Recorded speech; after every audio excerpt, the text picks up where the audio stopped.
नमस्कार दर्शक बंधु मु प्रदीप आपण मानक स्वागत करुच्ची आज आउ एक नुआ भिडियो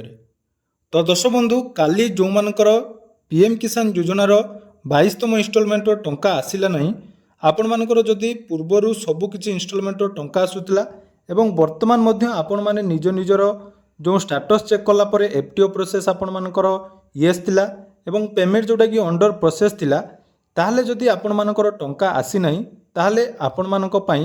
किछि गुरुत्वपूर्ण अपडेट रही जहाँकि मु आज आपण मानक सहित वीडियो रे शेयर करी कारण देखंतु गत काली जो टंकाटी आसीतिला तो से समय आपण मानक मु बहुत सारा वीडियो मध्य कहिथिली जे जो मानकर टंका गत काली आसी नाही आज सेमानक मध्यरु किछि हिताधिकारींकर टंका आसीबो फाइनाली आज मध्य ओडिशा ग्रामीण बैंक जोटा कि हमर ओजीबी बोली कहूचु तो सेही बैंक रे टंका गुड़िक आसीची एवं एयरटेल पेमेंट बैंक आपण मानकर union bank bank of India यही किसी बैंक टंका आज एकाउंट रे क्रेडिट होती एवं किसी हिताधिकारी गतकाली जो मैंने टंका पाई नथिले आज से एकाउंट रे 2000 टंका क्रेडिट होती किंतु सबुठारु आश्चर्यर कथा जे जो मानकर सबु किछि डिटेल्स ठीक थिला तांकर पीएफएमएस स्टेटस मध्य अपडेट थिला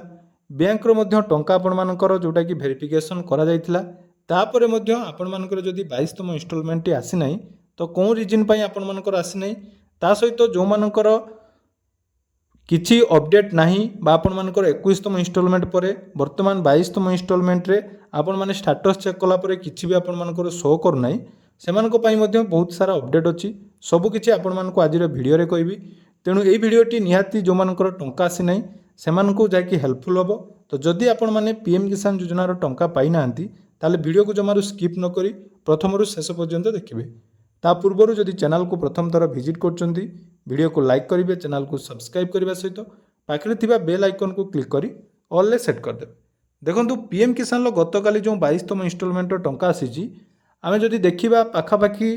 60% हिताधिकारी टंका आसी आउ 40% हिताधिकारी जहाँकि टंका पाई ना यहाँ आपण मैंने देखिथे और गोटे पोल जोटा कि करी यूट्यूब से मैक्सिमम लोकंर जोटा कि रेस्पॉन्स थिला जोटा कि आपण मानकर टंका क्रेडिट है ना या सहित जदि आम देखा टंका आसवा पूर्वर जो मानकर स्टेटस मु निजे चेक करी तांकर सब किछि डिटेल्स ओके थिला एवं सेमाने टंका पाइबा पई एलिजिबल थिले वर्तमान मध्य सेही हिताधिकारींकर टंका आसे नै तो यार रीजन कोन हेताई पारे से विषय जानिबे एवं सब किछि आपण माने मु कहि सारला पर आपण माने भाबिबे जे एक्चुअली कोन प्रॉब्लम होउछि पीएम किसान ला टंका आसीबार पई ता पूर्वर आपण मानको थरे मध्य देखै दउछि जोटा कि आज टंका क्रेडिट होती आपण मैंने देखूँ ओडिशा ग्रामीण बैंक जोटा कि ओजीबी रे टंका आज 2000 टंका जाकि पीएम किसान क्रेडिट होती 14/3/2026 देखिपारे ताहले आज जहाँकि टंका आसबार थिला सेठी आसी किंतु जो मानकर सब किछि डिटेल्स ठीक थिला एठी देखंतु आपण मानकर देखौछि जणे जोटा कि जहाँकर मु निजे चेक करथिली से भाईंकर मध्य सब किछि डिटेल्स ठीक थिला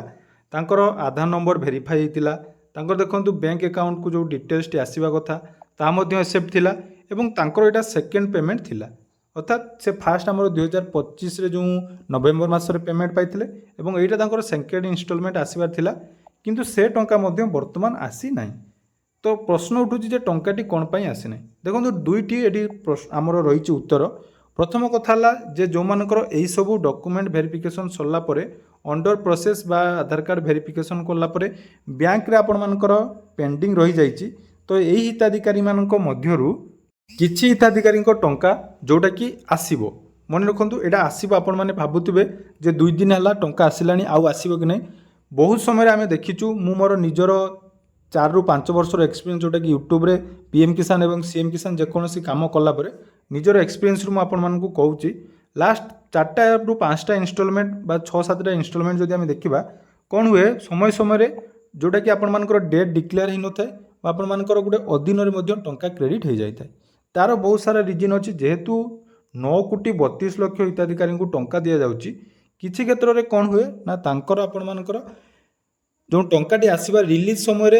आमर सर्भर इश्यू हो बा आपण मानकर टेक्निकल इश्यू हो बा डिपार्टमेंट तरफ किसी टंका को होल्ड करके रखा जाए एवं एक समय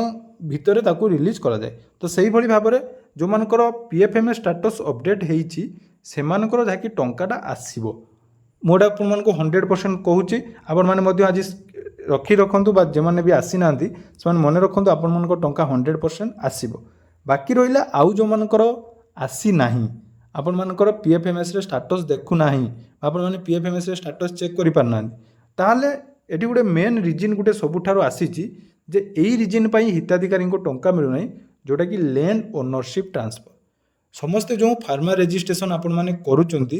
ଫାର୍ମା ରେଜିଷ୍ଟ୍ରେସନ୍ କଲା ପରେ ଆପଣମାନଙ୍କର ଜମି ଯେଉଁଟାକି ପ୍ରାୟତଃ ମ୍ୟାକ୍ସିମମ୍ ଲୋକଙ୍କର 2019 ପରେ ଆପଣମାନଙ୍କର ଲ୍ୟାଣ୍ଡଟି ନିଜ ନାମରେ ଟ୍ରାନ୍ସଫର ହେଇଥିବ। କିନ୍ତୁ ପୋର୍ଟାଲର ଯେଉଁ ନିୟମଟି ରହିଛି ବା ଆମର PM କିଷାନର ଯେଉଁ ଗାଇଡ଼ଲାଇନ୍ ରହିଛି, ସେଇ ଗାଇଡ଼ଲାଇନ୍ ହିସାବରେ ଆମର ଯେଉଁମାନଙ୍କର ଲ୍ୟାଣ୍ଡ ଟ୍ରାନ୍ସଫର ଡେଟ୍ 2019 ଫେବୃଆରୀ ପରେ ହେଇଛି, ସେମାନଙ୍କୁ PM କିଷାନର ଟଙ୍କା ମିଳିବ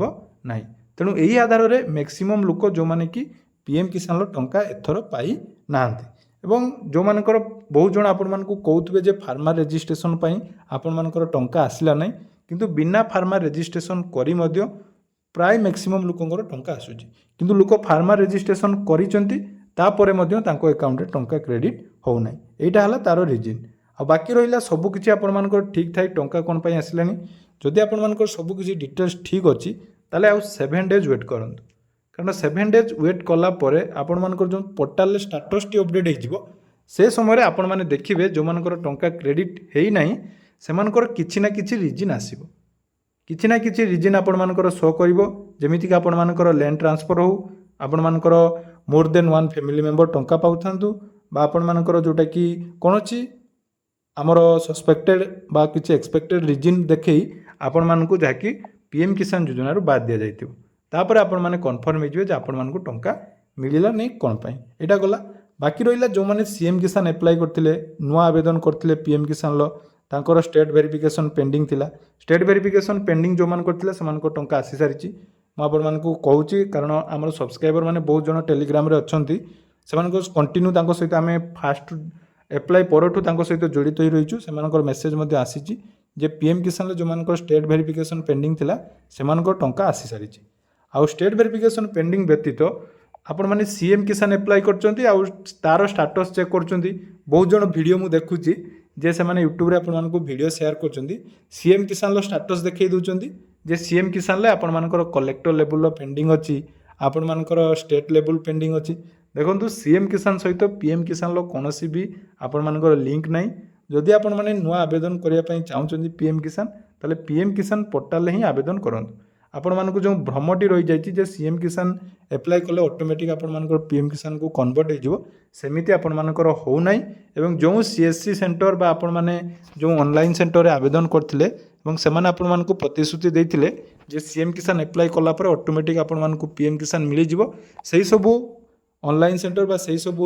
CSC ସେଣ୍ଟରରେ ଆପଣ ଯାଇ ପ୍ରଶ୍ନ ପଚାରି ପାରିବେ ଯେ ଆମର ଯେଉଁ ଟଙ୍କାଟି ଆସିଲା ନାହିଁ, ତାହେଲେ ଆମର କ'ଣ ପାଇଁ ଆମର CM କିଷାନରୁ PM କିଷାନକୁ କନଭର୍ଟ ହେଇନାହିଁ। ଦେଖନ୍ତୁ, CM କିଷାନରୁ PM କିଷାନ କାହାର ବି କନଭର୍ଟ ହେଇନାହିଁ। ଆଉ ଗୋଟେ କଥା ମନେ ରଖନ୍ତୁ, CM କିଷାନ ଟଙ୍କା ଆସିବା ପୂର୍ବରୁ ଆପଣମାନଙ୍କୁ ବହୁତ କିଛି କାମ କରିବା ପାଇଁ ପଡ଼ିବ ଏବଂ ବହୁତ କିଛି ନିୟମ ପରିବର୍ତ୍ତନ ହେଇଛି। ସେସବୁ ବିଷୟରେ ସବୁକିଛି ଡିଟେଲ୍ସ ମୁଁ ଆପଣମାନଙ୍କୁ ଗାଇଡ଼ କରିବି। ତେଣୁ ଚ୍ୟାନେଲକୁ ସବସ୍କ୍ରାଇବ୍ କରି ରଖନ୍ତୁ, କାରଣ ଚ୍ୟାନେଲରେ ବହୁତ ସାରା ଇମ୍ପୋର୍ଟାଣ୍ଟ ଅପଡ଼େଟ୍ ଦିଆଯାଉଛି, ଯେଉଁଟାକି ଆପଣମାନେ କେଉଁଠି ବି ପାଇବେ ନାହିଁ। ତେଣୁ ଏହିଭଳି ଇନଫର୍ମେସନ୍ ପାଇବା ପାଇଁ ଚ୍ୟାନେଲକୁ ସବସ୍କ୍ରାଇବ୍ କରନ୍ତୁ ଏବଂ ଡେସ୍କ୍ରିପ୍ସନରେ ଥିବା ଟେଲିଗ୍ରାମ ଚ୍ୟାନେଲରେ ମଧ୍ୟ ଜଏନ୍ ହେଇଯାଆନ୍ତୁ। ଧନ୍ୟବାଦ।